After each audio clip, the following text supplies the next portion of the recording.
Welcome back to Into the Blank or Out of the Blank, depends on where the conversation goes, is whether we stay inside the boundaries of the show, which I've kind of set to be unlimited with the name title. You see, you got more appreciation for the name now, don't you, Jess?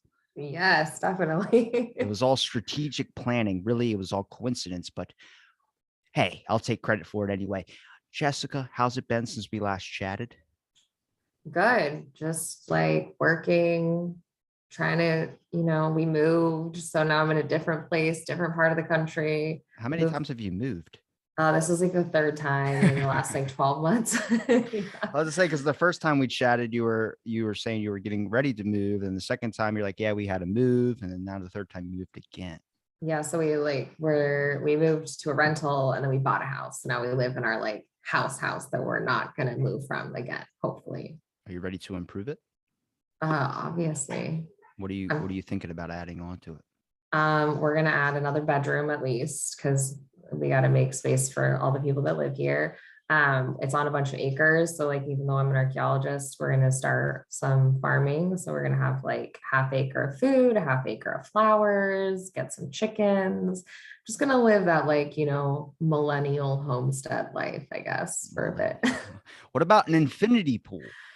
There, we can't have one here. We can't actually have a pool on this property because like where we live is really rural. So everything is like septic tank and wells. Okay. And so there's not like, we're on a hill. So like we can't, there's no place for us to put a pool. I would love to have a pool, but it's I not. was expecting you to be like, we live on an ancient Indian burial ground. I was like, oh, No, that was the last house. The last house that we lived in was next to a historic cemetery. So like the oldest, like the oldest grave in there was like 1750s. So like we were living next to a cemetery, but now no cemeteries on this property. I never understood why people would be like, why would you want to live in that house? There was a horrible murder that happened to it. I was like, they're not alive now. The Yeah. property value goes down. It means you're getting a house for cheaper. I actually like living next to a cemetery is kind of awesome because it's like really quiet. Everybody who's like around there is like really respectful. Like it's like very well maintained. Just like Sundays are kind of weird because like there would always be like a lot of traffic. Like a lot of people would come on Sundays, but whatever, like it's the weekend. Yeah, I liked it. It was fine. It was quiet, it was peaceful, like no one bothers you because no one wants to like do anything crazy on a cemetery. So Unless you're a gothic kid and you decide that you want to try and summon a ghost of someone who's passed away, and then you're lighting candles and you look out your window, you're like, I think we should move. yeah, maybe, but I feel like the cool cemeteries that have like the crazy people in it where people do that. That's like you go to like New Orleans for that. Like you don't go to like Maryland. What makes a cemetery cool? Well, so like in New Orleans, all the cemeteries are like all the tombs are above ground, right? Because the water level, like the water table is Mhm. so high that if you really bury people under the ground, like every time there's a hurricane, like literally there's photos of like caskets rising up because the water comes up and the soil has been moved. So it's not compacted. So like the caskets rise up. So there's like coliseums there. So there's all these like above ground cemeteries. So they're really cool. And then they've actually had to like lock a lot of the cemeteries and close them to the public in New Orleans now because people did just that. Like there's, like people who are famous for voodoo and people who are famous for being spiritual leaders. And then there's just like a lot of famous like jazz musicians and stuff that are buried in New Orleans. And so people would go there and try to like have a seance or they like deface it or, so they've like had to, you can only go in there now like with private tours because we can't have nice things apparently. There's yeah, death is very, very interesting throughout our history. There's been weird ideas of what death is. It's actually some cultures, urns aren't really a thing. People don't believe you should be doing that, but it seems like in today's society, at least in our country, it's like now becoming more normal to do urns rather than bury your loved one in like a grave or something like that. And some don't even, like in Japan. I have a guy who studies archaeology, just studying grave sites and all this because they don't care a whole lot about like memorials, the grave plots. They don't care about that. They consider like a samurai sword. That's not being like racist. That's real. They Yeah. consider that holds the spirit of their ancestors. So a lot of families have an heirloom that's passed down through generation upon generation upon generation, and it's not seen as like, I'm like, I like that better too. Having like a necklace of like someone that you've had in your family that's died, better than having a grave plot. You're telling me I got to drive all the way to fucking 4 hours away to a grave spot to go talk to my dead ancestor when I can just have like a necklace that I can just at any time grab and talk to?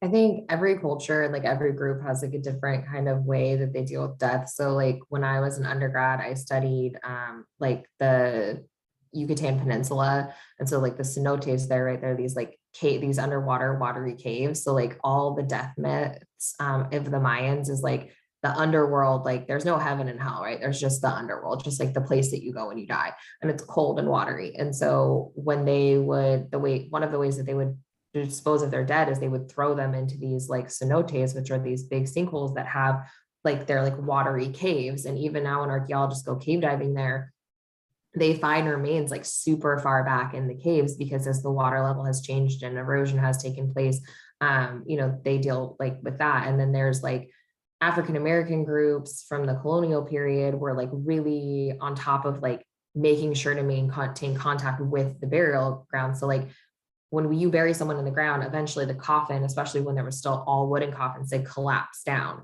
And so when they collapse down, that creates like a divot in the ground. And so like part of the relationship that you have is you go and you like fill it and you maintain it and you make sure that it's like cared for.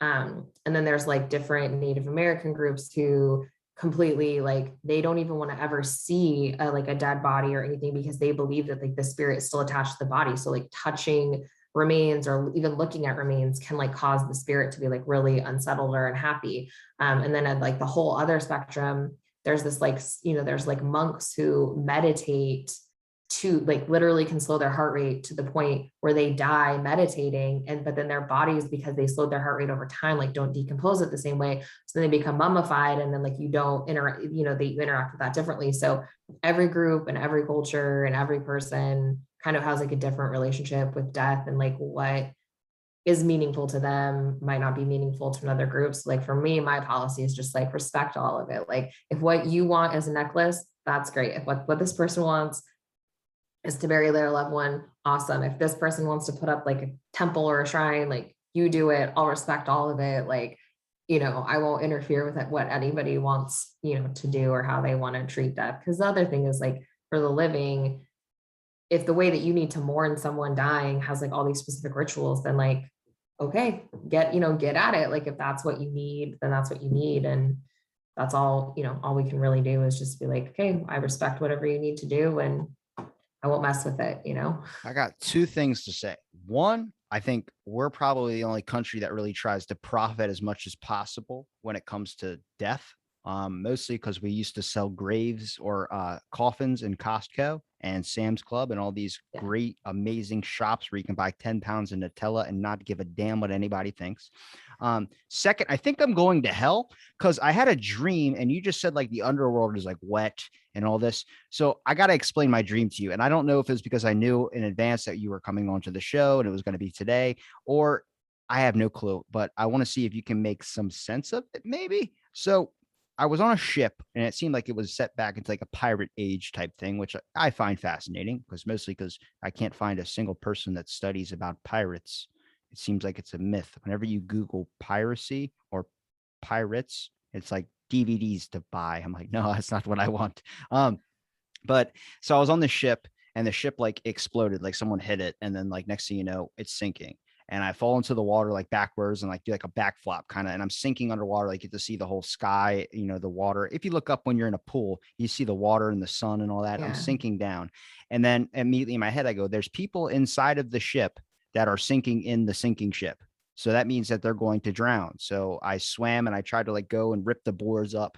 And as I ripped it open, I just got literally like it felt like something like punched me, but it was more like I got like pushed like with a bunch of air and just flew way back and like deeper into the sea. And then as like, how when you see someone belly flop, they like stand up, they stick their arms out and they flop right on their stomach. Now I was flying like somebody was pushing me, like something was like a jet.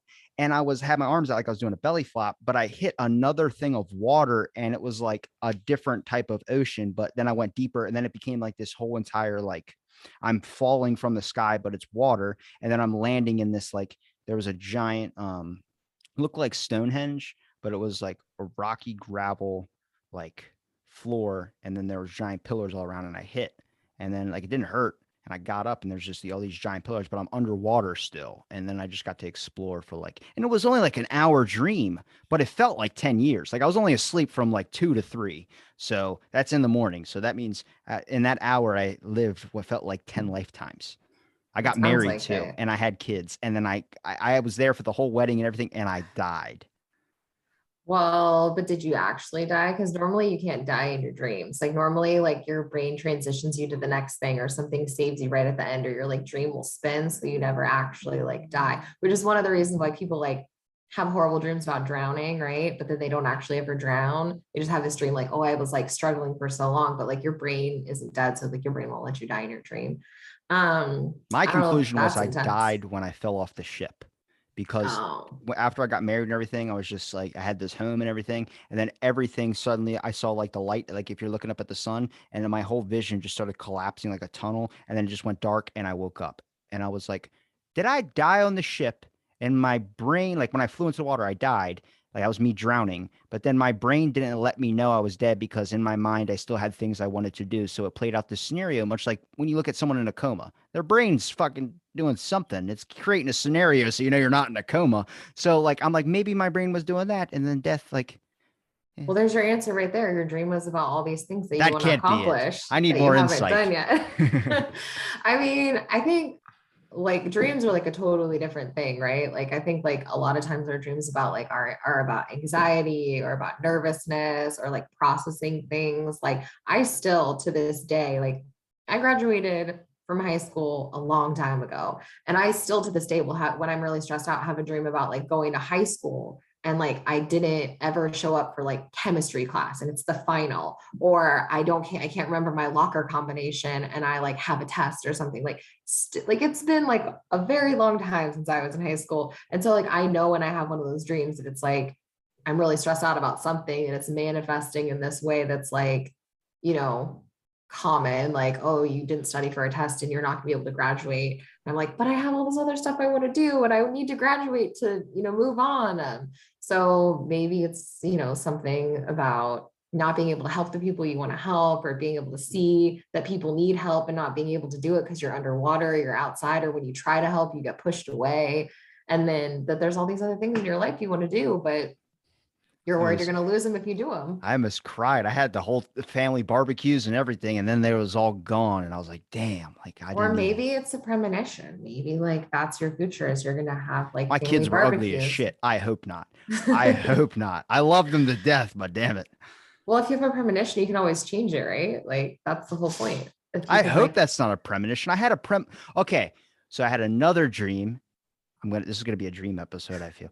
But I was driving my car like through my town like I usually do. I go to work really early in the morning, like 3 o'clock in the morning. So there's like nobody on the roads, but it's really hard to see. I drive an old car, so I have to put like high beams on, and even then it really doesn't help out a lot. But there's a lot of deer on my road. And I was driving and this deer jumped out right in front of my car. And instead of running out of the way, like we were a good while away, but I'm going 55, so like that's the speed limit. So I don't know why I was doing that in my dream. I didn't know at the time, but I was driving at this deer. The deer just stared at me and ran towards the car. And as he jumped, he went through my car and then went through me. And then I thought I was going to get an antler in the eye or something. That's like my biggest fear. And then, as soon as he jumped through my chest, my heart, everything, my ribs, I could feel like a vice grip on him, like tightening. And he went through the back, and then I looked up in the rear view and I saw him like turn around and look at me. And then as I looked forward, like looked back down at the road, I hit a fucking truck. And then I woke up and I was like, what is that shit? Like, what am I eating before I go to bed that is giving me some horrible ass nightmares and shit? I'm or not like, even what are watching you? TV. Yeah, I was like, what are you watching? That's on some like Final Destination kind of stuff where you know like hitting trucks and deer and or like were you watching Harry Potter? Like was it your like Patronus? Like That's I what don't everyone know. says. I'm like, I've been thinking about Harry Potter a lot recently too, but the deer wasn't like all white. It was a regular deer and it was like a 10-point buck or whatever. How do you count the points? I don't know the I numbers don't and know. Yeah. yeah. I don't hunt. I'm not like a gun person, so I have no idea. But that sounds crazy. So yeah, I have no insight on that one. That one's just like kind of bonkers. Harry Potter is all I got for you on that one. But we're Final Destination.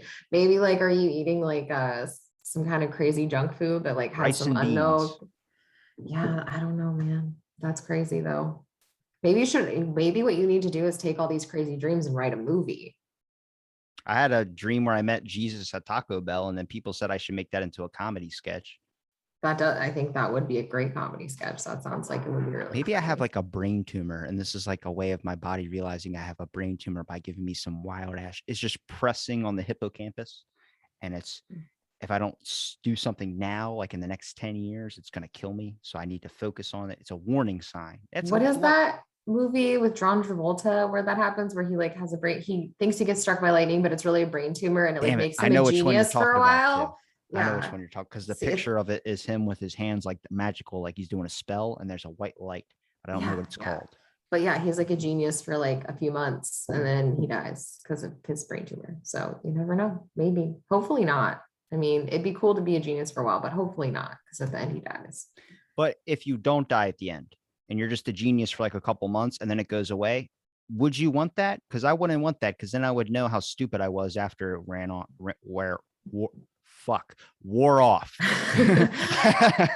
Yeah, I don't know. Cause like maybe like would you be able to if you were a genius and you weren't a genius, would you be able to even comprehend the abilities that you had before? Because that's one of the things they say that like makes people who are really truly like geniuses really depressed is that like they have the ability to actually comprehend things that like the layperson doesn't. So like when you and I say like $1 million, like we understand like the principle of $1 million, but we can't actually comprehend 1 million. Like we can't visualize a million people, right? Like you can't, like it's not possible. So if you were a genius and then you weren't a genius, could you even comprehend the knowledge that you had before? Or would it just be like gobbledygook? You're like, yeah, I understood astrophysics like a minute ago, but now it's just gone. It's like so there's a UFC fighter that was hit during a fight, and now he's in a wheelchair, and he has like like his part of his brain like had an aneurysm that exploded, so now he can't even talk. He's just mentally challenged now, and he was like this huge top like guy, and immediately for the past 2 years now has just been in this horrible state, and they don't know if he's ever going to come out of it. They think this is his new life now. I'm like, do you fucking know what's going on around you at that point? It's like Roseanne Barr. She used to be like very smart, intelligent, A's in all her classes, very shy, wouldn't talk. Then she was hit by a car. And then next thing you know, she didn't know how to do math anymore. She was a top student in math, didn't know how to do that anymore. She became this outrageous burst, like this personality that became this TV show hit. Sam Kinnison's the same way. The dude was a preacher, everything like that. Hit by a car when he was a kid was changed his whole entire life. But the preacher thing was after, but he was like all this comedian stuff, the stand-up comedy, his outrageous acts. Now, imagine you're mentally challenged for 30 something years and then you become like fully functioning or regular. And that's not dismissing them. I'm just saying. But then are you mad that there's all that time that you lost? Like I just had a guest on he was on recently. He lost vision in his eye 50 years ago over a firework. During the podcast, you can check it. It's 880. He's looking at the camera like this. And I found out afterwards, he just came on this morning and talked about it. So this is probably going to go out a couple days after. But he told me, he goes, during that podcast, my vision was coming back after 50 something years. He was in an article down Dang. there. He was in the newspaper down there. I was like, did you mention my podcast? He goes, I didn't say the podcast. I was like, thank God. Last I need is a bunch of people thinking I'm Jesus Christ. And if I don't heal them, they call me the devil. That's how it would go. You know, it would. Um, Maybe. but he's an article's down there. I had a buddy of mine say, hey, this dude's in the papers down here. I saw him on your show. And I'm like, yeah, he got his vision back after my show. After 50 years, he had lost it. Now that's a random coincidence. 100%. It's the third time a coincidence like that has happened with a past guest. So I'm like, I might be Jesus. No. But I look at that, like he went 50 years without having the sight in the one eye. Now he has it again. He's like, I'm fucking giddy. That's how UK people say excited. I'm Yeah. giddy. And I'm like, yeah, that's I can't imagine that. Imagine if I'm mentally challenged right now. And I've said this before on a podcast, and I think I'm speaking amazing words and you're understanding me, but really I'm like gnawing into the microphone and you're like, okay, Robbie. Uh-huh. Uh-huh. Well, you're talking to your husband. I got to do this podcast with this mentally challenged kid. He needs it. He needs it. And then I think we're having an actual friendship and all this stuff. And really it's just you're being nice to me. And then I was saying something like that in a podcast, and she goes, yeah, I heard because we were talking about before, I could hear like the long light bulbs. I could hear them sometimes make a Mhm. bzzz, and apparently that's a sign of people who are mentally challenged can hear those things. And I was like, fuck, I am mentally challenged and nobody's telling me. Nah, if gonna. that's the case, then I think a lot of people like I can hear the light bulbs a lot of times. And there's like stuff like that. There's like vibration stuff where I'll be like, do you hear that? And whoever I'm in the room will be like, no. And I'm like, something is making it buzzing. And I'll like find out like, oh, the air conditioner is like offset or something. Like, so I don't know about that. But I think that anytime that like a giant curtain is lifted and it like completely changes your life, like that's gotta be crazy. Like all those videos, that's why people watch those videos of kids hearing for the first time or people seeing for the first time and everybody's crying. It's because it's like just a crazy transition and it changes your life and your ability to communicate with people. So yeah, I don't know. Just have to It's a maybe just like conspiracy. it's a It's the best. It's the conspiracy. best conspiracy in the world. Actually, so we were talking about this earlier, but my favorite conspiracy is simulation. That's my favorite We are conspiracy. in a simulation. Well, so but like whose simulation are we in then? Are we in your simulation? Are we in my simulation? Is there I'm in someone a coma. else? I don't know. Yeah, like is there someone else's simulation we're in? Like it's like it's just it's a good one because it's like so one, it's impossible to prove, right? Prove or disprove, because if you are in a simulation and you figure out you're in a simulation, why wouldn't the person running the simulation just reset you or the piece of code that you are? And then two, how many other simulations are running simultaneously? And what if we get so advanced that we as a simulation start running simulations? Then like what are the people in the simulations that are being run in the simulations that are being run in the simulations feel like? So it's just like a crazy rabbit hole. And I like it because people get so into it. It's a fun one. You don't think we're in a simulation? Sometimes I think we're in a simulation, but then sometimes I don't because why? If you're going to be in a simulation, I mean, I guess it's like the matrix question, but if you're going to be in a simulation, then like, is there a purpose to the simulation? Is that why there's so much shitty stuff? Like, I heard someone saying like maybe they're running like 500 simulations, right, to try to figure out how to fix global warming. And we're in a simulation that's failing. So they're not going to use our simulation as the answer to the problems that they have. And that's why there's like so many bad things in the world because it's like a simulation. It's just being made to play out. But also like it's a really complex simulation if it is, but then it comes to like again like if this is my simulation and I'm the only one in it and everyone else is like a peripheral character, like when we turn this off you disappear from the code because we're in a simulation, like like it's impossible to tell. So I'm just going to go with no, we're not in a simulation because it gets too complex to prove or disprove. And I've as a scientist, I need that. I've had my buddy on who believes like space isn't real, birds aren't real. And I was asking his point. He goes, I think we're in a simulation. I was like, okay, why do you think we're in a simulation? And he starts talking about like birds aren't real. That's why they're always on power lines. I'm like, damn it, you got me there, but birds are real. But birds are a sign of like omens in a lot of lore. So then you look into that concept of a bad thing's going to happen. You see a bunch of birds and people think that, or deja vu. Why are you suddenly getting deja vu? Is it a restart in a simulation? Is it something like this? There are times I thought they could control the weather. Like I'm 100% like I had a conspiracy theory. You're going to love mine. First of all, turf is why nobody ever. How many people who have a sports injury? A lot. How many people do you know of those people that are a lot have a sports injury that has stopped them from going pro? A lot. I think it's the turf. Whenever your coach sees you're about to get a scholarship, he just raises the artificial turf up a little bit, enough to where your ankle and your heel aren't on the same level to where you bend your toes and then you break your ankle. Then he goes, well, I guess he's going to be here for another year. That's a conspiracy I made up. It makes a little bit of sense, but it's crazy. But so I was talking about the government can control the weather.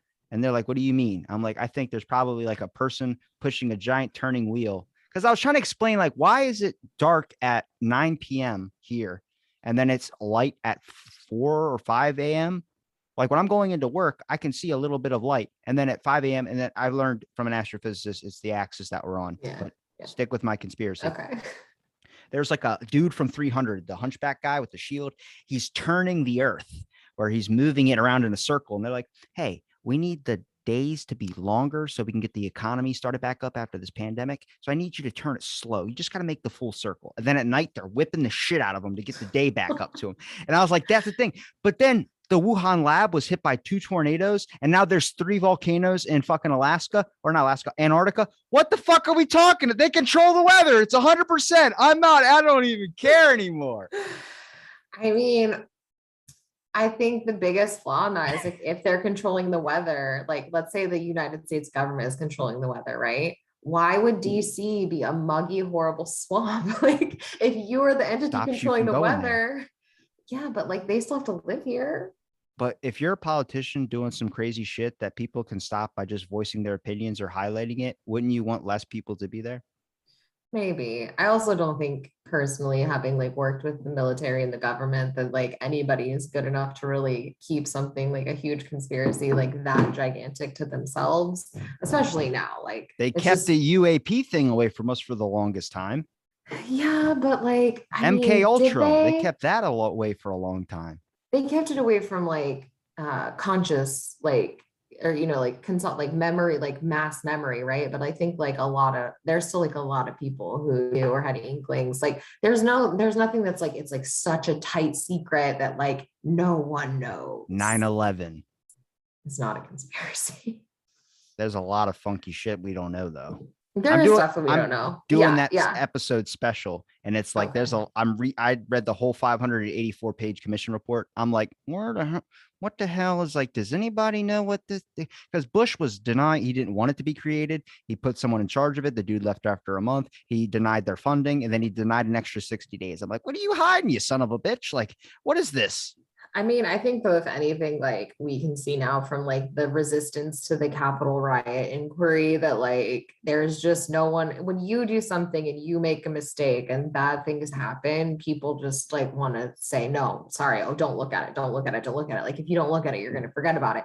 The problem is that like when people die and people are impacted and people's lives like are affected, like it doesn't matter if you personally who are responsible and don't want people to look at it, no one's going to forget it. This isn't like maybe if it was like 1850 and like you're on the West Coast and the only information you get is from like a single newspaper, right? And like the newspaper article was published in New York and then it like trickles its way down, across the country. Maybe if you don't look into something, people forget about it, but not now. If you want someone to forget about something, you better like shut down the 24-hour news cycle.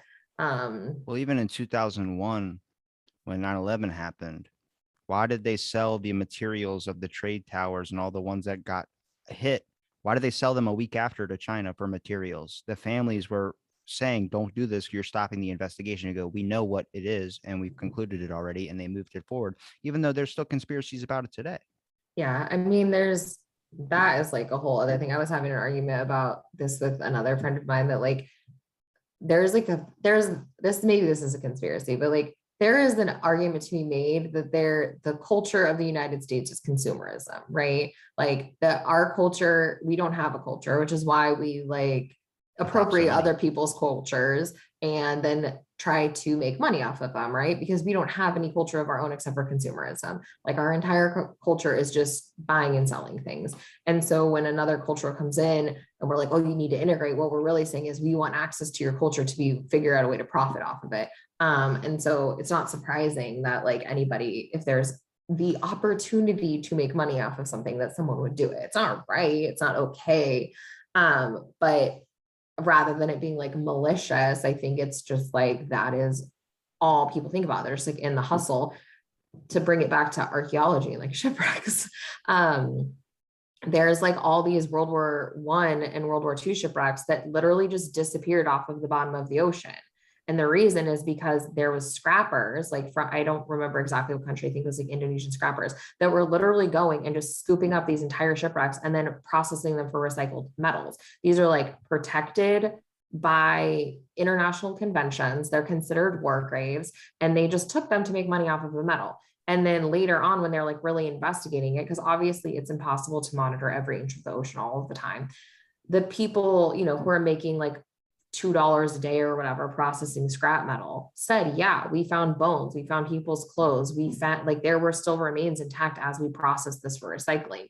So like it's like as soon as they had the technology and the ability to get these wrecks from this depth, they just went and scooped them up with like a claw, broke them in half, broke them into pieces, and processed the metal.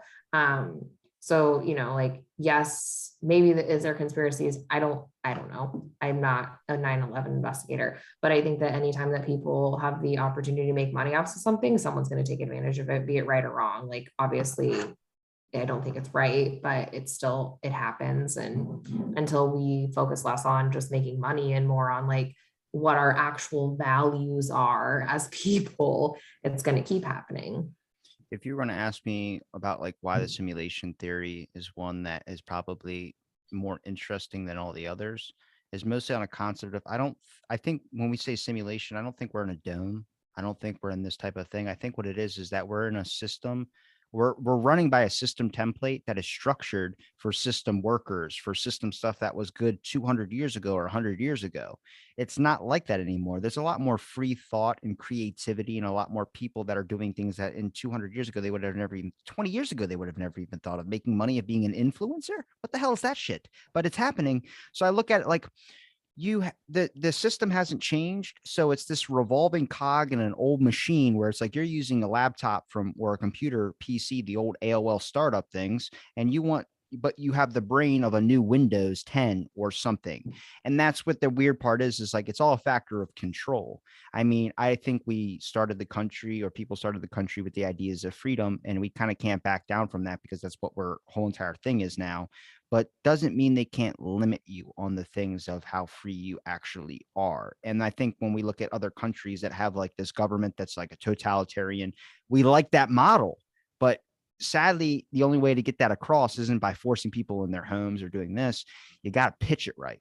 And when that comes into like the equation of my conspiracy with lockdown and quarantine, it's the same fucking thing, but it means two different. Like when I say lockdown, you think of prison.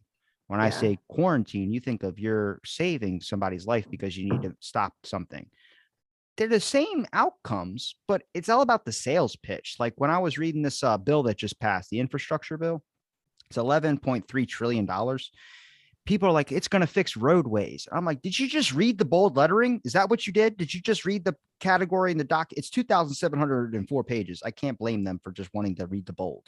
But if you read under that, less than 4% of that 11.3 trillion is going to roads. But on the front of their cover, it says for roadways. It's like, you're tricking a bunch of people that are just don't want to read it all and look into it deeply because you start questioning things. And I think that's how a lot of stuff happens. It's like, I didn't elect that dude into office. Like you did. You just weren't paying attention when it happened. And then now we're at the situation we're at now. We have to learn to deal with it. It's not about holding people responsible. It's about trying to solve the situation that we're in by focusing on what's happening now and moving on to the future. But it's always something different. That's what gets me like where I'm like, we're probably in a system that is an established cog machine.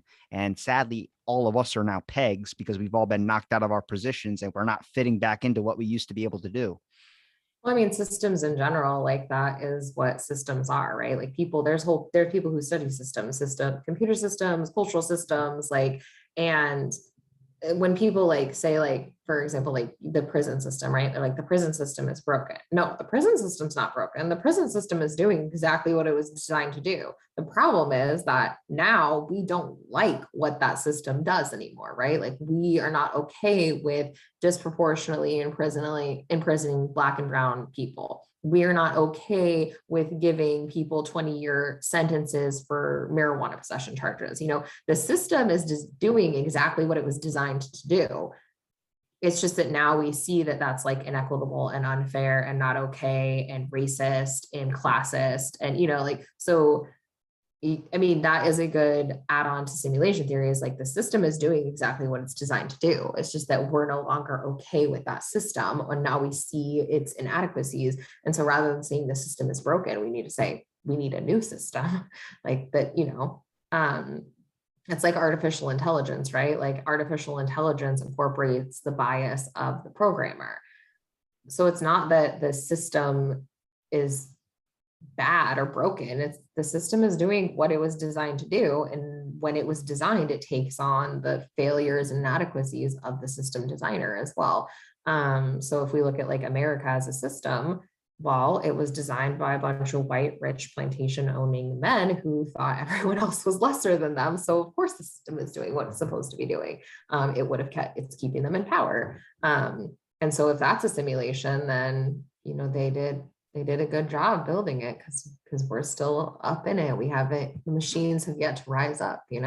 I think people look at the fact of like why are we so in the pocket of so many like China and all these things? I'm like, well, what do you expect? You think we got this way, or we're a country that's a couple hundred years old? Do you think we got here without anybody's help? Really? Like everything we have came from another country. We borrowed and we traded to help get to the point we're at now, where we're a top dog. And sadly, everyone's gunning for that top dog position.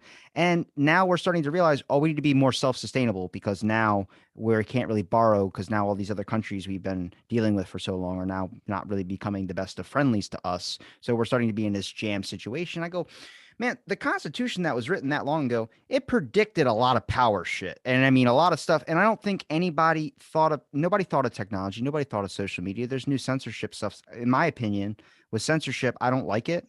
I think you should say what you have to say. It's horrible if someone's using it to, talk shit on somebody or say horrible things about someone that might make them hurt themselves. But that's an aspect of that person's character, not an aspect of the social media thing. What I do have an issue with is blending information that doesn't fit with your bias if you own the platform. And I think they need to run by new regulations now. I think there needs to be new internet community standards where you cannot block and censor disinformation, medical misinformation, whatever you want to call it, all because it doesn't fit your narrative. The Wuhan lab you could not talk about. And then now recently, since they started looking into it and now it's looking like it's a possibility, you can talk about it. I don't like, because now everybody that tried to get the word out there or say something was labeled a conspiracy nut. You should have more common sense for people to understand and try and sort out the truth for themselves rather than run with the first bold headlines. Now, when it comes to the grand aspect of like couple hundred years old, with the way the Constitution was written, it should be amended. There should be a bunch of things that should be added onto it, because I don't think anything predicted technology. But I think the system that we're living in is the same one that's been running a couple hundred years ago when they first started the country. They didn't take an account for the internet. You have to change the system now that there's the internet. It's exposed so much government shit where people are like, I want to burn this whole country down. It's like, no, that's the mindset back then. Let's learn from that and evolve from it. You can't cancel a comedian because his jokes might be offensive. If somebody laughs, then it's obviously a funny joke. But if nobody laughs, and you cancel that comedian for something they say, what does that comedian go home and do? That comedian goes home and tells their whole family about how this fucking group of people, these feminists, whatever, are assholes and they fucking canceled me. Now we don't have a family. Now I can't provide for any of you guys. Then his kids hate those people. And then that breeds a long line of fucking hatred. Instead, if nobody laughs at his joke because it's not funny, then he'll have to find new jokes and evolve as a comedian. Yeah, I think what you're talking about is like two total, it's like two separate things though, right? Like you can't be mad at the government for the way that things are and at the same time not be willing to support constitutional amendments, right? Like I think there's like a lot of people who like they want it both ways, right? They're like, oh, we hate the government, tear it down. And they're like, okay, well, here's like a solution. Here's a way to fix it. Like, oh no, no constitutional amendments. Our constitution is perfect. They're like, well, I'm libertarian and you need the government. Just yeah, you can't but defund the like, police. yeah, like you keep like basically like you can't like people want it both ways, right? They're like, hey, like I want to be able to say whatever I want on social media, but the legislature shouldn't like govern what I do. I'm like, well, technology has advanced more quickly than like our legislative process has, right? Like we can't move at the same speed, not because there's not like a willpower to do it, but because it's just impossible. Like more iPhones come out in an election cycle than like we can possibly keep up with.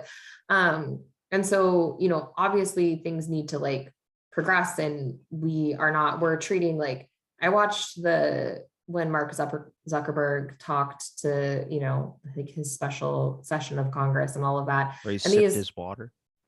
but also like the questions that they were asking, you can tell, like, I'm like, clearly these folks who are asking these questions don't use social media. They don't understand how it works. They never even been on it. They're asking like Windows 95 level questions when we're like, over 20 years away from like the kind of internet that they think still exists, right? But yeah, like technology, like our legislative process and our laws and governance like need to catch up with where our technology is. And they just don't move at the same speed. Technology moves so much quicker that it's really difficult to kind of keep up with that, like on the legal side of it. At the same time, in terms of like cancel culture and like misinformation and disinformation, like it goes back to it's commodification, right? Like there, we can't have it both ways. Like Facebook is a company that is for profit, that is publicly traded, that is out there to make money. They can do whatever they want to do.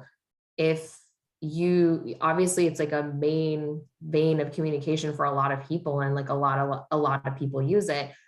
But it's kind of like, okay, so what would we like? Would we like the government to be in charge of Facebook? No, it's a privately owned company. We don't want government seizing private company assets, right?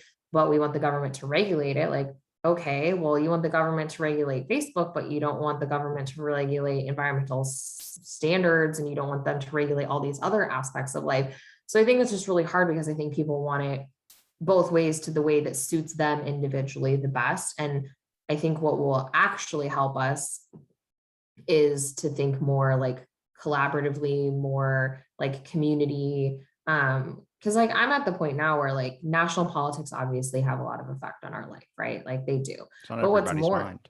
yeah, it's what's up, but it's also what's in the headlines, right? So like you were saying, like you went and read this package that just came out for infrastructure.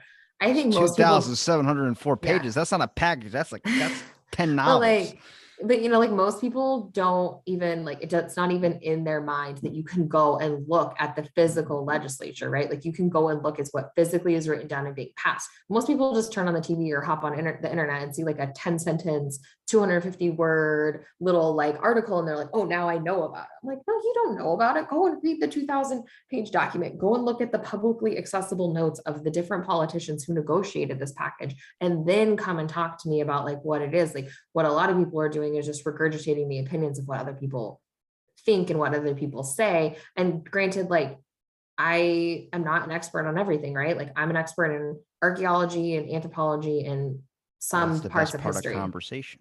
Yeah, some parts of history. So when something comes up like about something, like I go and consult other experts, because I don't have 15 years to dedicate to, epidemiology to really understand like how really complicated things work in the medical field. Or like we were talking about, do you want to change your house? Like we want to put an addition on. Like I'm not a structural engineer. So like I'm going to have a structural engineer come and look at my house, because as much as I want to be like, yeah, I could watch some YouTube videos and I could read some books and some articles, like I would rather have someone who's been building for 20 years and really knows like the weather in this area and the wind and like what we really specifically need and what electrical codes and plumbing codes we need to follow, than to try to just like wing it myself. So, like I think it's like a balance, and hopefully our like legal and governmental systems catch up to where we are technologically. Maybe we'll hit a technological plateau at some point to give them the opportunity to do that. But who knows, like, It's complicated because I want it to be more in the hands of people. I think that when Facebook first started, you could have enough people report a certain person, then get that page taken off. But now it's like if you say a certain word, you just get your page taken off, just yeah. so they can stop with all the mass consumption of letters that they get or messages that they get saying you need to cancel this person. Now it's like Facebook's like, well, if they say certain trigger words, it'll automatically do it for them. It's kind of like YouTube. There's millions of hours of content that get posted per minute on YouTube. So when you really look at that examination of what they're going to filter out, when some videos get flagged, it's all because they have certain keywords. I had sent YouTube an email. I said, hey, I post an episode a day. When are you going to like give me a sponsorship or monetization? You think I'd hit that sooner? Like, well, it's based on certain subscribers and hours of content. I'm like, well, I'm past the hours of content watched. I just don't have the subscribers for it. And they go, yeah, okay, let me review 600 of your most recent episodes and we'll send you a letter. I got a message back 2, 3 days later and they're like, no, no, no, no, no, no, no, no, no. I'm like, what did I say? They go, when episode this, whatever, 701 or 702, you talked to a guy named Mark about circumcision and a failed circumcision with a rabbi where he got herpes. And I was like, oh, shit, I did say that. I did talk about that. I was in 2001 about that article. And then and then in this one, the next episode, he talked about ivermectin. He talked about, I was like, I did talk about that too. And then the third one, he talked about the lab. I'm like, fuck, I talked about that too. And I'm like, what? So I can't say these things that are on my mind, things that are on whatever we're going to talk about. Yeah, you can't do that. And I'm like, okay, well, then we need better. people should be able to listen to something. And if I've said so much stuff that's possibly wrong. Even the $850 million that was lost to Balasio's wife, she for the mental health fund, she was like, I don't know where it went. That's what I want to focus on. People say the government does not, why aren't they doing anything about the homeless population? The money they donate to the homeless population, just a fund to help get those people off the streets, is so much. You don't even, it's like 11 billion or something like that. But you know how much those people that are getting appointed to help take care of those homeless people are getting paid? Like nothing. I've worked in nonprofits for a long time. Actually, that was something that came up literally yesterday is like people who are trying to donate to Haiti, right? Because the earthquake that happened, like what, 48 hours ago, they're like, do not donate to the Red Cross because the last Haitian earthquake, only like 70 or not even, only like 30% of the money that was donated actually went to Haiti. And it might be less than that. I'm sure my numbers are like very wrong. But like if you can go when you're going to make a donation to charity, you can go and you can, any public charity, you can pull their information, their tax information, and you can look at exactly what every single person who works for that charitable organization's salary is, exactly what percentage of the donation is like going to their leadership, to their infrastructure, like their buildings, their rent, their health insurance, and what amount of the money you're donating is actually going to the people that they say that they're serving. And it is like surprising and alarming how much does not go. I think like that's like goodwill, only like 10 cents of every dollar goes to like job support. Now, I'm goodwill is a talking about separate, smaller, like government yeah, appointed people that are helping in LA. I can send you the article that I yeah, saw and it was sent to me about this because I was talking about like, why aren't they funding this even better? And then someone told me this a couple, like 100 episodes ago. $200,000 for the government appointed people to help get these homeless people in LA off the streets. What they do is they clean the tent and they clean the heroin spoon. Well, now you've given them free clean service and then you're not in, see what happens is you're paying them so much that why does a therapist, like I have a therapist buddy that was on here, was telling me, he goes, my job is officially done and my goal is completed when I'm out of work. That means there's no mental health, which will possibly never happen. And same thing with the homeless thing. You're giving them $200,000 a year. People that are making bank off that, they're going to clean up the situation, but they're not going to want to get them off the street. It's a money pumping machine. And they keep tossing more and more money at it every single year. So you start looking at it like it's like therapy. They treat the addiction, but they don't treat the core problem. The person's house burned down, they decide to shoot up with heroin. You get them off heroin, next thing you know, they're on a cocaine addiction because their house is still fucking burned down. You're not fixing the core issue. That's my point, is like the government's not watching where the money goes. They just toss it out like it's fucking nothing. There's $156 billion that was left over in the COVID relief package or whatever it was that was untouched in this infrastructure bill. They took that and they used it. They're using that right now. So I'm like, what are we talking? Why did the Pentagon lose $6.3 trillion? You kept no receipts. Where'd it go? They're sitting there with their yeah. fucking hands in their pocket. I know I didn't want to be a government episode, but I'm looking at it like, that's why everybody's so fucking like either political or everybody's at aggressive sides, is because they're all getting bits and pieces of information. And it's all this whole fuck around with society is technology's fault. But we made it its fault. It's not the bad part of technology. It's a good part about it. It exposes these things, but we've turned it into, oh my God, there's this horrible stuff that I just learned. And then they're attacking without trying to actually get things solved. It's like if you see a weed growing in your yard and you see a bunch of them pop up, you pull one expecting it to kill them all. You gotta take out the whole fucking thing. I mean, I think for us, right, like I've been getting political.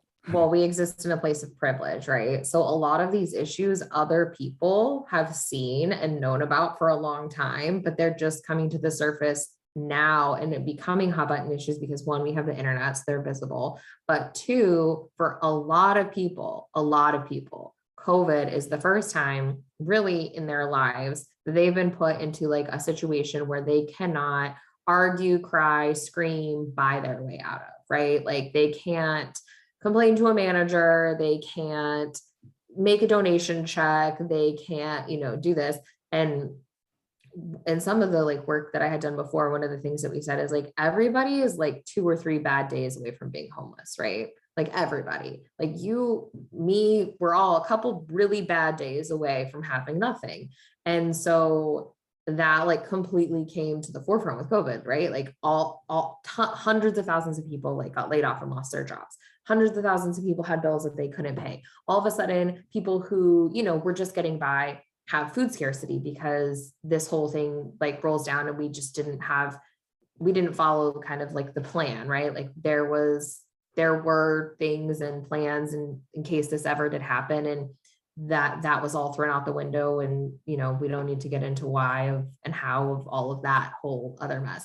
But the point is that technology is a problem, right? But it also brought all of this stuff visible to the loudest voices. So the poor in our country have known about this forever. Black and brown people in our country have known about this forever. Lots of women have known about a lot of these issues for a long time, but we're not the dominant voices, right? We're not Walter Cronkite on the news. We're not the billionaires. We're not the people who have the sway and the voices and who get to come to the forefront.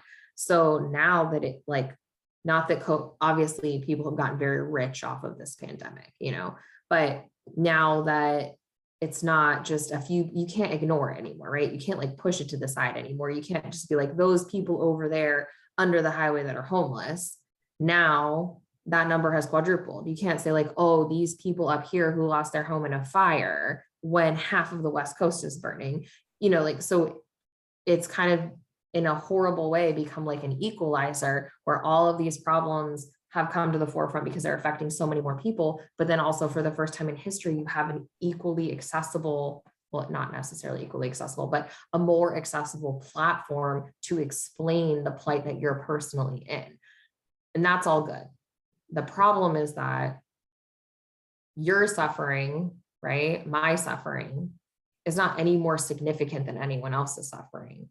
But now that there are so many people who have never been in this kind of bad position before that are in this position, now it's like the, oh, woe is me. When there's people who lived in poverty their whole life, where there's people, there's been fires and earthquakes and things for a long time. We just didn't see it. Or if we did see it, we could turn away from it because we existed in a place of privilege. And so the question is like, okay, if the government's not going to do a good enough job to solve it, who is going to do a good job to solve it? Is it nonprofits? Well, nonprofits rely on donations, and that's a way of voting, right? If you vote with your dollars, like who are you giving money to? Who are you supporting? If the organizations that you see, like the Red Cross, I don't think they're doing a good enough job with the way that they manage their money. So like, who should I support instead? If I can't give money, can I give time? If I can't give time, can I lend expertise? Like, like, if the people who are in charge are not doing a good enough job at solving our society's problems, then who is going to solve them? How are they going to do it? And how can we support them without saying like, like here, like, my husband's employment position was completely thrown off by COVID, right? Like he couldn't find a job because he was trying to work for the airlines. It didn't happen. I left a job I really loved for a job that paid more to be able to support my family. And rather than say like, oh, hey, like, poor me, it's so unfair. I'm like, all right, well, this is what I have, and I can still support these other organizations. I have a lot of marketing and fundraising expertise. So I'm going to work with these people for free to support them because I see them solving problems and inequity in the archaeological field, or I see them doing research that needs support in places where there isn't normally research done, or even more hyper local. Like I'm not going to give my used clothes and shoes to Goodwill. I'm going to give it to this charity shop that supports a soup kitchen that's feeding people. So like obviously there's tons of problems, and we just can't rely on other people to solve them anymore. And obviously we can't solve them as individuals, but if we only look internally at our own problems and our own struggles, because it's the first time that a lot of people are struggling on their own, like, okay, well, you're mad that you lost your job and you can't get on food stamps or you can't get Section 8 housing. Other people have been dealing with this forever. Like, I'm glad that you're seeing it for the first time. So now all the other people that are struggling and have been dealing with this. So like, let's work all together to try to figure out solutions to fix it. And if we can't rely on the government, then let's figure out a different way. My bigger point that I want to just make sure is that there's with technology, like I said, it's bad, but the only issue I have is bad with it is it gives you way too much. It's opening way too many doors for too many groups to dive into that we're stronger together than we are apart.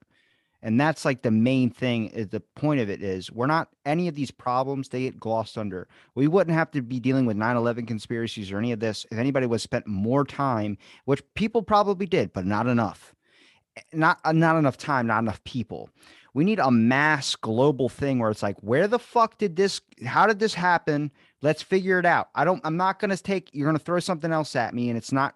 Right now, we've had. It's went from the lab thing to now it's Pakistan or Afghanistan, whatever it is now.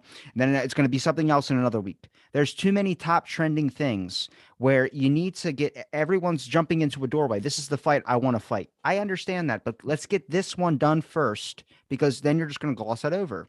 Black Lives Matter protests. They got all the way to getting whatever they need to. They got right to the cusp of the door. But we're not explaining why there were just piles of bricks that were laying around with nobody blocking them, nobody guarding them enough, not even chained down. Nobody just leaves fucking bricks on for people to grab. There's a man with an umbrella on video that was just taking a hammer and smashing the windows as he was walking by stores. Those are age of provocateurs, which are people that are hired to spark up a situation to where the government can come in because now you're using lethal action or you're using dangerous course of action that they can now control. Nobody explained that type of stuff. That wasn't even looked into anymore. There's people that talk about it, but nobody's privately investigating those. They just started investigating the Jan 6 thing like a month ago. Why are there 4 cops that have killed themselves? You got to look at like what the hell is happening. This is something bigger, and you're not going to, people are so sporadically all over the place where I'm like, focus on one thing, just one, pick one. I don't care. Fucking dartboard, throw it, fucking pick one. And then we'll go from there and we'll all work together to try, because we're so strong together. Everyone is, as much as you're a Democrat, Republican, whatever. You, color doesn't even matter. Gender doesn't matter. Whatever you are, you're a human. You're a species of people. Let's get the shit done by realizing that there's a lot of shit that people look at you like you're like I'm mentally challenged. There are people that talk in a conversation between me and you. We can sit here and talk and we can go back and forth. But we know people that we get into a conversation with and we're like, where the fuck did you get your education from? And then there are some people that we know that are way past where we're at. Like, I'm so grateful to be in your presence. That's how a lot of people in these high up power positions look at us like we're children. And I think that's not the norm anymore. Before they could do that before the internet, they could make you fucking disappear and they wouldn't say shit. But now we know all about these. Like, what happened to Epstein? What happened to the McAfee guy? You start to look at like these conspiracy stuff. Are they conspiracies or are they riddles of truth? Because I've heard many conspiracies that have ended up coming true. They talked about we weren't growing human organs in a monkey. Then NPR talks about how they successfully have done that. So I'm wondering, like, that was told 5 years ago. They're making the frogs gay. Remember that one by Alex Jones? It's true though. There were frogs that were genders were changing because of a fact of a chemical pesticide that they were spraying on crops. So I'm like, hey, I'm not going to rule anything out, but at the same time, can we just focus on one fucking topic and then just run down it and see if we can find where the rabbit hole goes? But then you start researching into conspiracies and then you dive down all the rabbit holes I've dived down. And now my brain's all fucked backwards of what's real anymore. We're in a simulation. We're all in a dome. That's where I'm at. I hadn't heard the dome part of the simulation. I just feel like we're all hooked up to computers. That I was just think like, Simpsons with the dome. oh yeah, that's true. And there's that Stephen King novel or called Into the Dome or In the Dome or something like that, where they're like an alien force comes down and just like puts a dome over a town and no one can come in or It's out. The And I think Village by M. Night Shyamalan. well, there's that too. Yeah. They could leave. They just didn't know. They just didn't tell their That's kids us. they could We don't leave. know. Yeah. We don't know That's what's true. past the void. We just know that everything's happening right here. And then that's why, like, I think the reason why our legislation hasn't caught up to where we're at is because we've had our troops, everything, our eyes in other countries. And then now we never focused on here. We're not going to be able to go to another planet as much as we all want to do and colonize, which I've talked to plenty of scientists talk about. It's coming down the future, but we don't even have Earth like unlocked. We don't have Earth handled. We don't have anything even close to where we should be with this planet before you start discovering a new one. Do you buy another home when your home's still in disrepair? No, you save the home that you have and then you go on a second home and you buy another one. Unless you're Johnny Depp and you're like, fuck it, here's money. Yeah, I'll have 46 homes, which he does. Well, I think that like the problem is that like the people, like again, the loudest voices are the ones that are like chaotic, right? But like if you get down I'm into pretty like loud. Well, but if you get down into like the nitty gritty, right? Like there's people like me, like my expertise is archaeology. So that's what I focus on. And I work on solving the problems in archaeology and where I need to support outside, like, issues to get into that issue, like then I can do that. But then there's, people who just focus on like whales and animals and people who just focus on trees and the environment. And there's people who just focus on voting rights and there's people who just focus on prison reform. And, so like there are people who get really niche and care about one issue the most. And so I think that like as many conspiracy theories are out there and like different problems, like the problem that is the most that you see as like the most prevalent, right? Is the biggest issue or like the most important to you, like that's the one that you should focus on fixing. There's no communication. That's my biggest problem. Why aren't we not talking? Why is everyone yelling at each other? Why, when I put a tweet on the internet saying I'm going to kill myself, there's 10 people that say don't do it, and then there's that one asshole that goes fucking do it.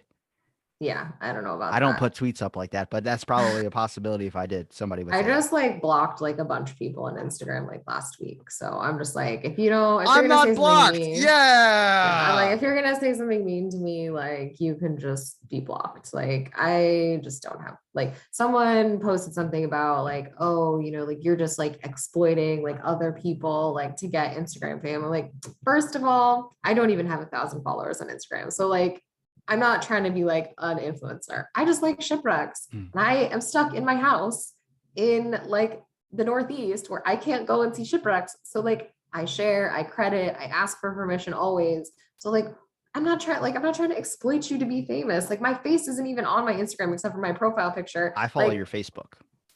oh yeah, because I, put even more like I articles and like, I don't like I'm not the center of my social media. And like, oh, you're just trying to get famous. I'm like, no, I just care about shipwrecks.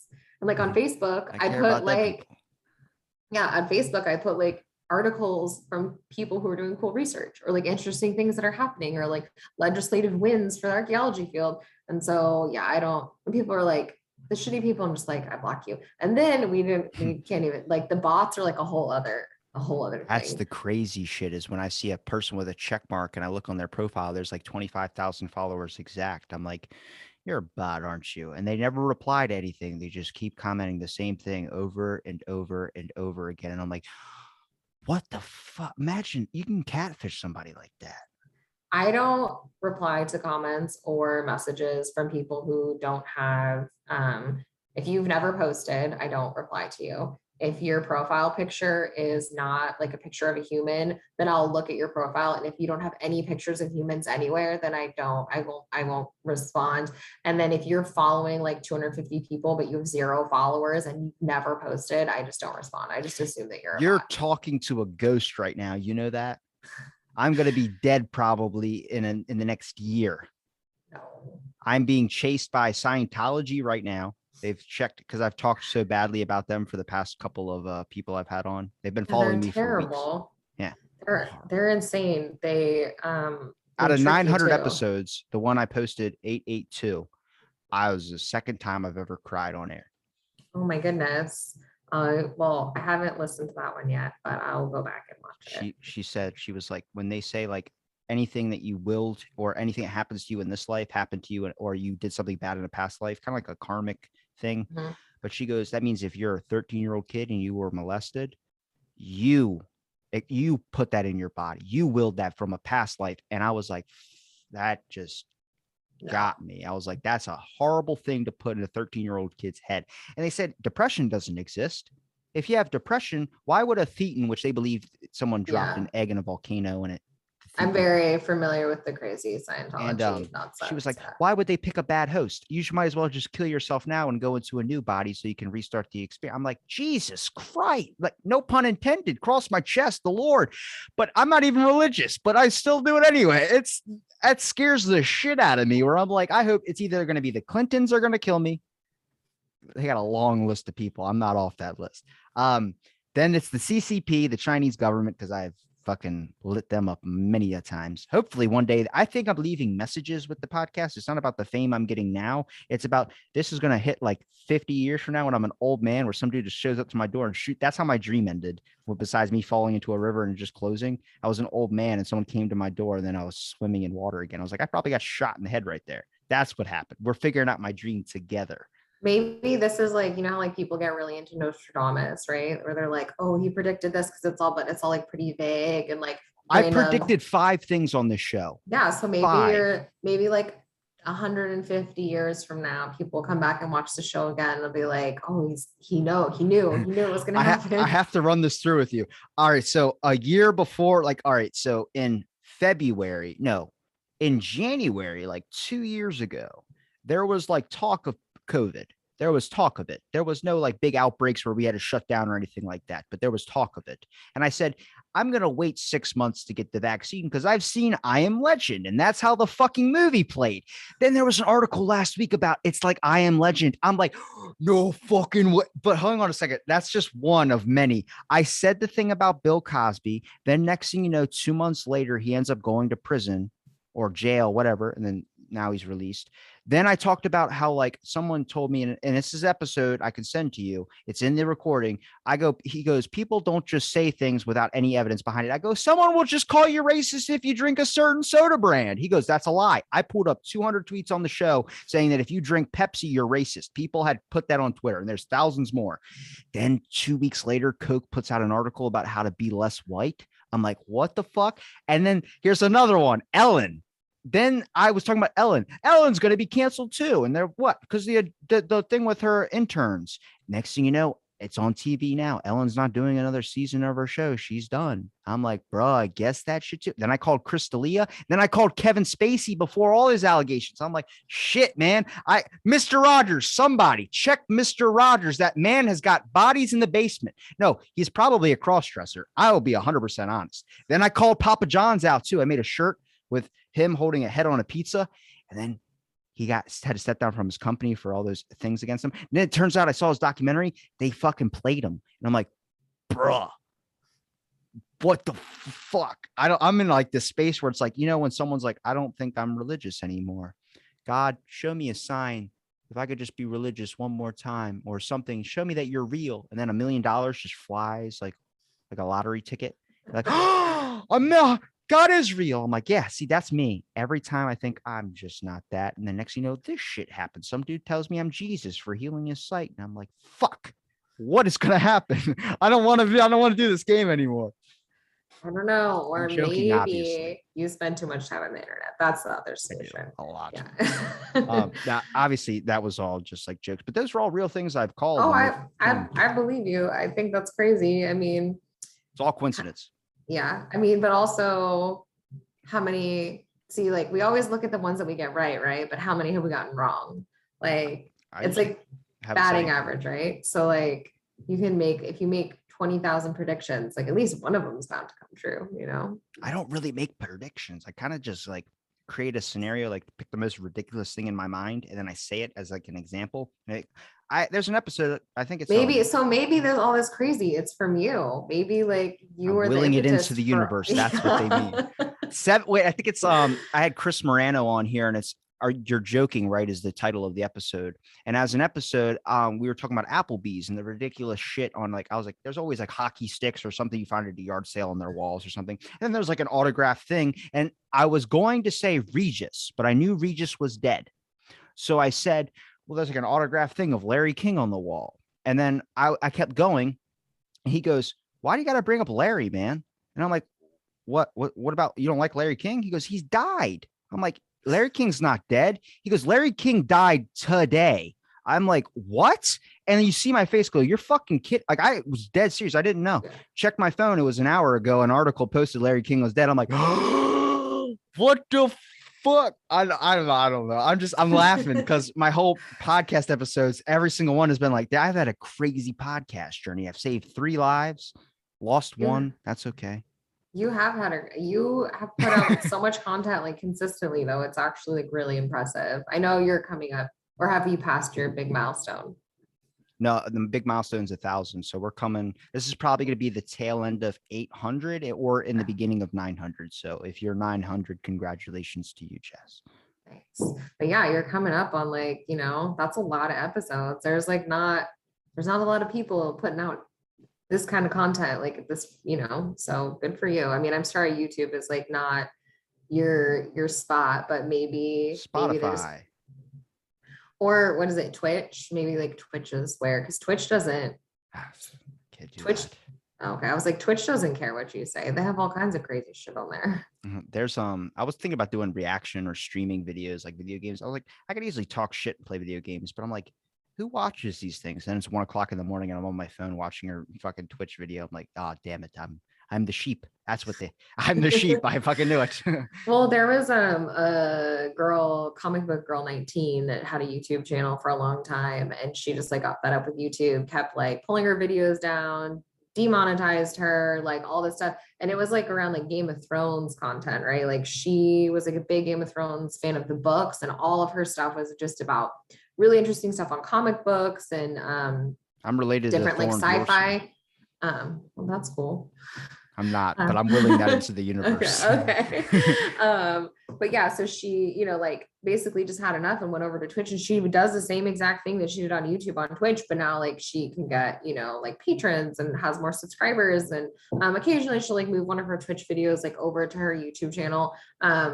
But like I found her because I was reading the books and I was like, what is going on with this character? And she had like a family guide of each one. And then she did the same thing with like the X-Men, where she had like a guide of like all the different X-Men and all the different iterations. And I was like, cool, I can like learn about this without having to sit there and like go through 10,000 comics. Like, there's certain things you can just never catch up on, right? Like if you didn't start watching Grey's Anatomy in season 1, you're just never going to catch up on it. And so I feel like a lot of comic books are the same. Like I'm never going to be able to catch up on X-Men, right? There's like so many issues and so many different versions. It's like, oh, I'll watch this girl. So now she's on Twitch and making more money from it, which I think is like better for her to be able to create daily content, like what you're doing, get there someday, make the millions. I made it 3 seasons into Grey's Anatomy only because I was talking to a girl that I liked and she was like, I love Grey's Anatomy. I was like, I do too. And then I was like, fuck it, I gotta watch the show. And I made it 3 seasons in, but I was like, she's not They're worth like, it. aren't they on like season 20 now? I don't know. I don't There's want to just like, know. I like you just can't catch up. It's The Like there's Walking just, Dead, basically. yeah, I gave up on The Walking Dead at like season 5 and I'm like, I can't catch up now. Like if I When they was just to killed jump in it. Merle, I was done. I was like, damn it. I forget where I jumped off. I think I jumped off like at the introduction of like maybe the not the governor, the bad guy after that. When they killed Glenn with a baseball bat, I was like, I'm out. Yeah, that eye pop. Fuck. I was Yeah, like, I was oh like, my I'm God. out. I can't do this anymore. I just stopped watching it after that. But like I have a thing where I'm like, I like limited series. Like I think if you're gonna write a TV show, you should go in and be like, hey, this is the story I want to tell. It's going to take me 3 seasons to tell this story, and then I'm going to be done, right? Rather than just like, oh, I'm going to write this and oh, it's good. So I'm just going to keep going and going and going and going and going. I'm like, at what point did the story you set out to tell finish? And now you're just like making craziness. It only works with one show, I think, is like a show like Black Mirror, but the guy stopped doing it because the world was already becoming pretty fucking crazy. But like the Orville with Seth MacFarlane, the Yeah, guy who I did creates like Family that. Guy, Yeah, I he love the Orville. it shouldn't have stopped, but he wasn't he was more interested in Family Guy because that got canceled left and right. I mean, they've had him back on Fox like 6 times now. Yeah, I was hoping for like one more season of Orville to get some like conclusions to some of the storylines, but maybe someday. I'm a huge nerd. I think I'm a nerdy archaeologist, but I'm also just like a giant sci-fi nerd as well, like sci-fi fantasy Star nerd. Trek So or Star Wars? I mean, it depends on the day. The real question is Battlestar Galactica, new or old? I've never seen that one. Oh my God, you need to watch that one. Is it That's a with good Neil one. Patrick Harris or is that Starship Troopers? That's Starship Troopers. No, Battlestar Galactica was like a show in like the 60s and 70s. So it's kind of like campy and like westerny. And then they remade it in like the early 2000s. They just did 3 seasons, told the story beginning to end. It's like a little bit more dark, a little bit gritty, but it's like it's just good sci-fi. Like it's like, spaceships and planetary exploration and how, people could exist in space. It's good stuff. Do you have a okay? This could be a weird question, but do you have an out with your husband if one person came along? It would be this person only that you would break the relationship for this one person. I mean, you're gonna judge me so hard, but yeah, it's Zac Efron. Wow, I was thinking, I was like, why would I judge you? And then okay, all right. Yeah. I mean, depending, he's not. his Bay. He does not look like he did in Baywatch. No, it's not about like to me, it's not about that. It seems like I think High that School Musical celebrities, turned you no, on. no, no. I think celebrities that make fun of themselves are like the people I want to be around, right? Like he's good looking and he's like a talented singer and a talented like dancer, but like celebrities who are willing to just like make fun of themselves, that is who I would want to be friends with, right? Like I would love to be friends with like I feel like The Rock is probably really fun to be around, right? Because he just makes fun of himself. He knows like he doesn't take himself that seriously. Same thing with like Ryan Reynolds, right? Like Ryan Reynolds does it doesn't seem like he takes That's my himself out. that seriously. That's my I out. mean, he's a good one, but like I think Zac Efron knows like, yeah, he did High School Musical and he makes fun of himself for doing it. Like, like he made they people like he makes fun of himself all the time. And I think that's like an attractive quality to just like not take yourself too If you seriously. had to choose one girl, If I had to choose one girl. because it would be Ryan Reynolds for me, and then probably Leah Remini.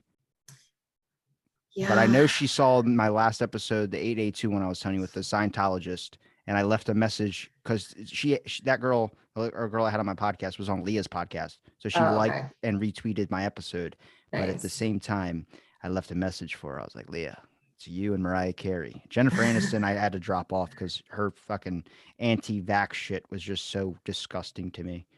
Do you know who Rachel Weisz is? Thought you were gonna say Rachel Maddow. I was like, No, Rachel dude, Weisz. what? I don't know. I like just want to be her, I think, like more than like that. But she was the like love interest in the first two of the mummies. And then she was in this like really amazing movie. Oh yeah. Yeah, like she was in this movie, The Tree of Life with Hugh Jackman, and it was like just I mean it was totally underrated, but it's really, really interesting movie about like the concept of the afterlife. And it's really good. And she's like, I just like her body of work, I really like, and I think she's like beautiful and she's super smart. She like went to Oxford. Like, I don't know if that's like an out, but I just like she's like my girl crush, I think. Are you the type that cares if their person or their relationship makes more money or is smarter? I don't care about someone making more money. I'll be a stay-at-home dad. I don't give a shit. I would like someone to be like intellectually at the same level that I am. And obviously, like me and my husband, like when we first met, like one of the first things that we bonded over was that we both really like Star Wars, like it, it's hard. Qui-Gon Jinn. Yeah. Hey, there you go. We also like for me, I can't hang out with people who can't like if you're gonna come to a museum with me or you're gonna like go on a trip with me, you better be ready to like go to every freaking historic site and castle and archaeological dig site. And like we're not gonna look at the main exhibit in the museum. We're gonna look at this small, tiny, like touring exhibit of this random like thing or like so that's I don't go to like a lot of my friends don't go to museums with me anymore because they're just like, no, like I'm going to be in there for 6 hours, like you're going to go in and out in two, and I'm going to be in there for like a long time and reading If every we little have shit label. to do afterwards, I'm not the type to be in there for 6 hours. But if it's the only event we're doing, like the nearest one to me is 3 hours away. So I plan on being there all day if we're going to be there all day. See, like when we travel and stuff, I'm like, oh, like what museums are there? What historic sites are there? What like places can we go like explore? And I know like some people they're like, yeah, I'm gonna go to Paris because I want to like eat good food and drink good coffee. I'm like, that sounds great, but like I need an entire day at least in the Louvre. Like, and I don't care about the Mona Lisa. Like, I want to go to the Armory and Weapons exhibit. I want to like go to like the sculpture garden. Like, I'm not like so like I'm like, yeah, if we're gonna go for Paris, like I need at least 12 hours in the Louvre. Okay. My idea of a vacation is I'd rather be born and raised in a shitty place so then anything is just a vacation once I leave. You know what I mean? Like anything Yeah. is a slight improvement. Like if people talk about I hate where I'm from because it's just a shithole. It's like, yeah, but that means like for me, I live in a beach town. When I go to Hawaii, I'm like, it's a fucking different beach. It's not enticing to me. Let's go to the mountains. I want to go snowboarding. I want to go hike. I want to go do a bunch of other opposite things. And that's kind of like, I don't know. That's my vacation. Like people go like, I want to go see a museum. I'm like, but do you really? Well, I know it's a thing that people do. COVID, it's over with. We can, or it's still going on, but it's open back up. We can go to museums. Now I'm like, yeah, museums are a good way to learn. But do you really want to go there? Because what I want to do is I want to go to like, I don't want to go to the Grand Canyon again. That was a pain in the ass. But I'd like to go to Vegas, gamble a little bit. I'm 21 or no 20. Why do I say 21? I'm 23. I was 21, but when I went to Vegas, which I went twice, I was like young. I was underage. So now I can actually gamble and shit. See, I'm like, I don't know, like they if I'm gonna when I went to Vegas, the Titanic was like the stuff for the Titanic was on exhibit. So I like went there and we like went to a club and we like gambled and we Did you ate. But then touch I it? was like, no, you can't touch it. It was behind glass. But They say you can't, but really that's just a suggestion. You just fucking slap your hands right. I feel the power. then I'm also like, if I'm gonna go to the Grand Canyon, I want to like hike rim to rim. Like I don't want to just like go and like, oh look, a big hole in the ground. Like I want to like That's what hike rim to rim. I want to like go down into like the canyon. I want to see the river at the bottom. I want to like experience like the whole thing. Like I don't want to just like peripheral, like, oh look at that, look at that. Like no, if I'm gonna go to the Grand Canyon, I'm hiking rim to rim. If I'm going to the mountains, like I'm going to, hike the route to Inca in like Peru and I'm gonna just like see, like I want to do it. Um, but I'm also like, I'm like, when people go on vacation to shop, I'm like, why? Like I I don't understand that. I was 15 or almost 16 when I went to Vegas the second time, and I really truly appreciate. I don't appreciate the casinos as much. I mean, it's cool. Like, all right, so this is going to tell you a lot about my childhood, but like when I see a smoke-filled room, or when I see like I just that smell of like old people, things of my grandmom a lot.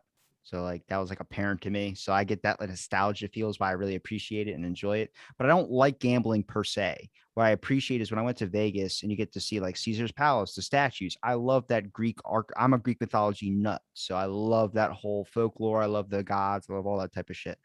But I like the Bellagio fountain, and it's probably the most simple, dumbest thing, but they synced up the music to the fountain.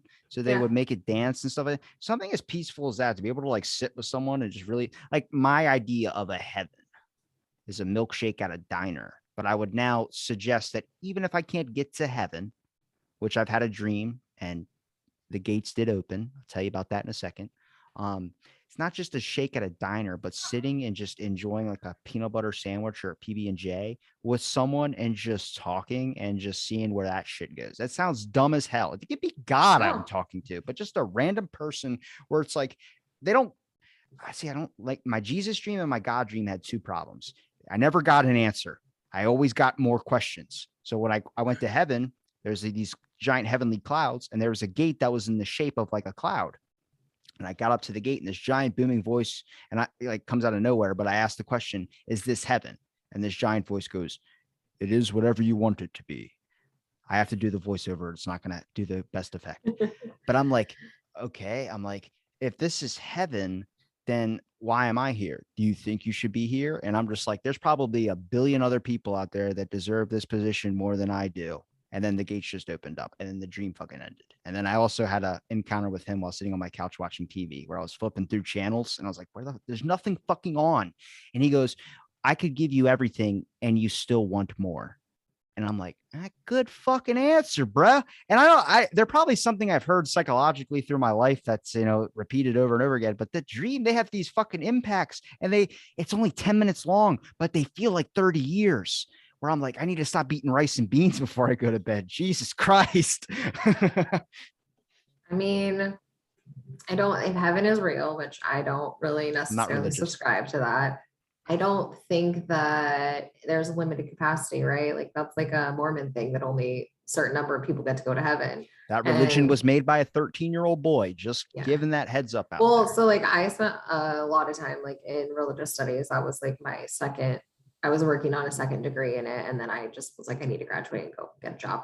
And so that's like the whole like Reformation too, is like if you think that there's a heaven, right? There's like a couple ways to think about it. Either everybody's going, nobody's going, or a certain number of people are going. And even though you don't want to act good, you want to everyone to think that you're one of the people that's going to get in. So you have to act good so that everyone else thinks that you're one of the people that's Yeah, going to get in. And so, and then there's like, if it's all predetermined and you're going to get in no matter what, then why do your actions matter? And so you can do whatever you want. And because you're going to get it anyway, because you know that you're one of the special people for whatever reason that was preordained to go to heaven. And then there's the crazy, like only 3,000 people are going to get in. And I'm like, well, the likelihood of the billions and billions of people that have been born on this earth that you are one of the 3,000 people that's going to get in is pretty much zero.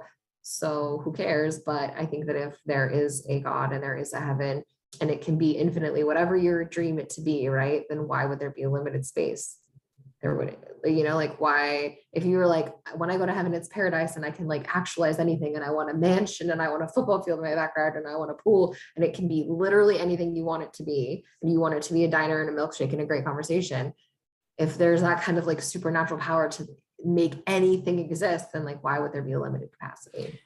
With the milkshake one, I don't want a great conversation. The PB&J, yes. Oh yes, PB&J, sorry. The PB&J. milkshake one, I don't want anybody talking to me. I want to sit and enjoy my damn milkshake. But it is a heaven to me. An old classic diner.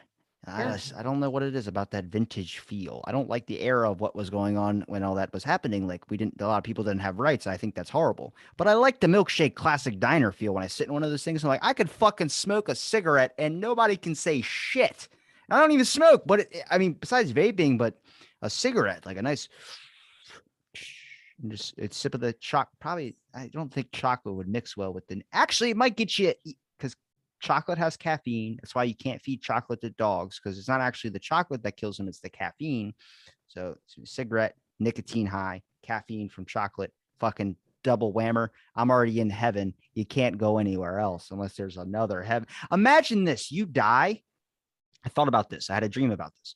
You die, and then it's like, what the fuck? Where am I? It's like you're in heaven. It's like it's another stage of life. You're like, yeah, it's another stage of life. It took you that fucking long. You're already way behind. You got to catch up. You're like, what the? Why did I spend 80 years there? It's like I don't know. Like you could have been here when you were 20, or you could have been here when you're 10. You look at that kid that got hit by a car. You're sad that a kid just lost his life and 10 years is gone. He's now fucking level 90 in heaven. He's got angel wings and shit. You still have to mop the floor of the puke of the people on the magical amusement ride that are flying on the roller coasters. You're like, damn it. I mean, I would hope that if it's another stage, that the next stage is like a little bit gentler than this stage, you know? Just not people killing you. There's no social media there. There's no Twitter. There's no internet. It's just Yeah. you think it and it's so it's. Have you ever seen Supernatural? Yes, I love Supernatural. The last season, their finale, their final Yeah, thing. I Over actually just watched it like a month ago because I realized I hadn't watched the last season about because same life. here. But Sam lived to be 90, like or whatever, old in his old age, and he gets there, and Dean's like, it's only been like 10 minutes. It's like, Yeah. fuck, if that's heaven, that's crazy. I actually really liked, I was like really curious how they would end it, right? Like how the whole ending would go. And I know people get like, fandoms get like super attached, but I actually really liked how they concluded it. Like I think it was good for the characters and for the storyline. And I really liked it. I was really happy with it.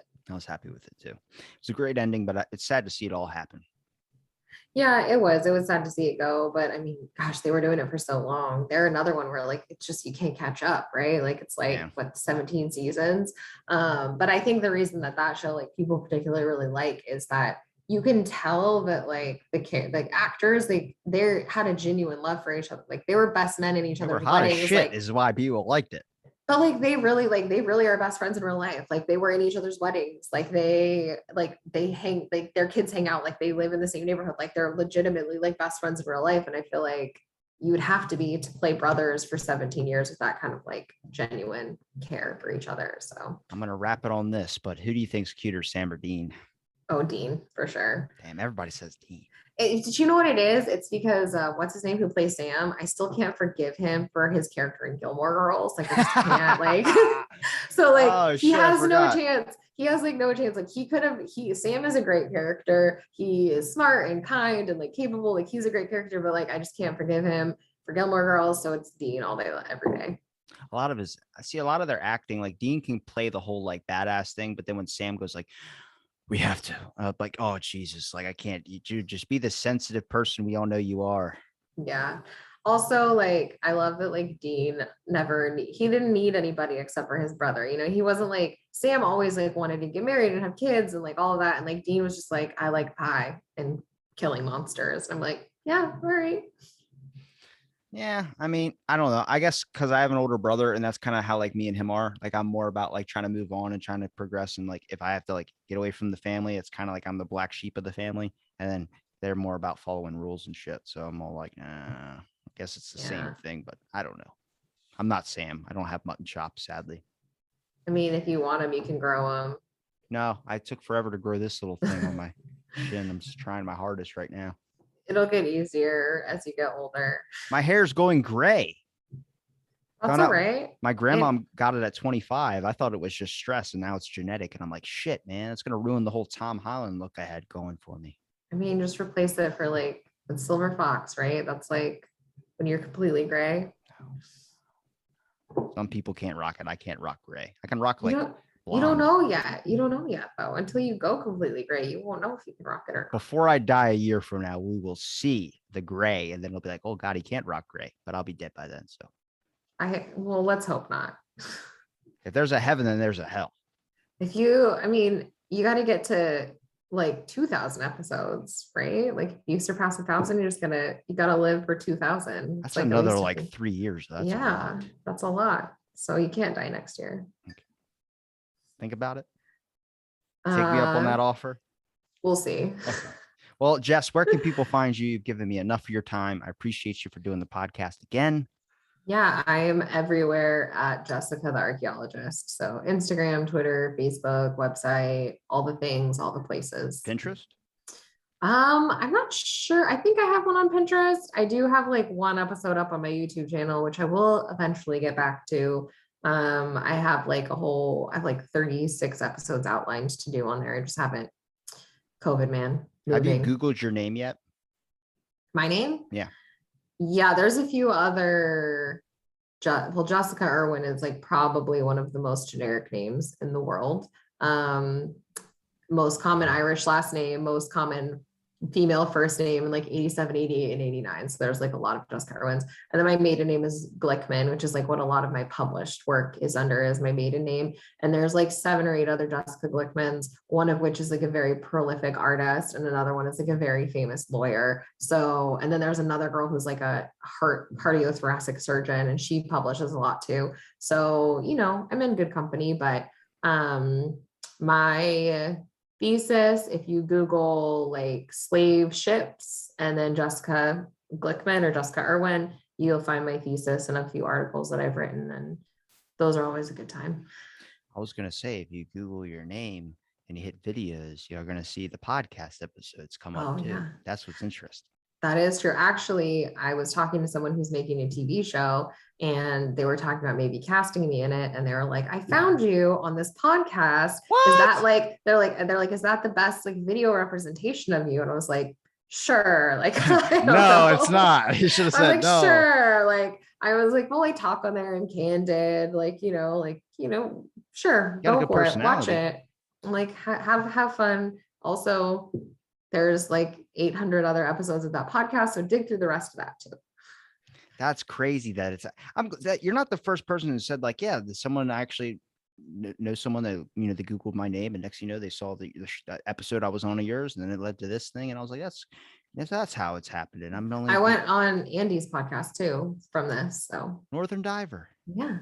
I try to get him back on. He's like, I'm busy. I'm like, he's like crazy busy. Like he hasn't put up an episode in a while. I actually don't think he put up our episode yet because he is like crazy busy. He got a bunch of dive work. And so he's like really living the diver life right now. So good for him, Good job, Robbie. You're a fucking loser. No, I'm just kidding. That's for future me. He's like living on like a boat right now, I think. I don't know. He's like really up in it. So I know that boat life is like, you don't have internet, you don't have cell phone service. Then the 10 minutes you get it, you're like, I gotta call my family. It's definitely a rocky ship. Yeah. You get it? Yeah. Good pun. It's the one you get off a Laffy Taffy rapper. Dad jokes all around. That's right. When I get someone that comes into my work and they're like, how's it going? I'm like, it's life. I'm living. And then they're like, huh, that's right. And I'm like, that's a fucking dad joke. Jeez. Like I have all these dad jokes when people come in and they're like, are you a dad? I'm like, no, but I got these dad jokes that have been marinating in my head. They're called quick instances where I just toss them out. Like some dude came and his name's Charles. I'm like, Charles in charge. He's like, I've heard that many times. Think of a new one. And I was like, Charlie Murphy. He's like, heard that one too. I'm like, fuck. There's not a lot of shit that goes with Charles. Yeah, I don't know. Charles Chew? Is that like a kitty? Oh, I want to use that one tomorrow. All right, that's a good one. All right, but Jessica, I'll make sure I link everything in the description. Is there anything you want to end on to the people out there listening, and probably your future boss or whoever might hire you to look up your Google search? No, just be kind to each other. It's a good one to end on. I would think more like this has to be deep because it's the ending of the episode. Start a cult, but have morals when you start it, so then people aren't hurting each other. I like that Nah, one. too much work. Cult is too much work. I'm gonna start a cult. We're gonna Okay. have morals, and we're gonna fight Scientology, and we're gonna. No, wait, that's gonna make them even more mad. I'm on a long list of people trying to kill me, so I'm just gonna end the podcast here. Thanks for listening, everybody. Stay tuned for another episode.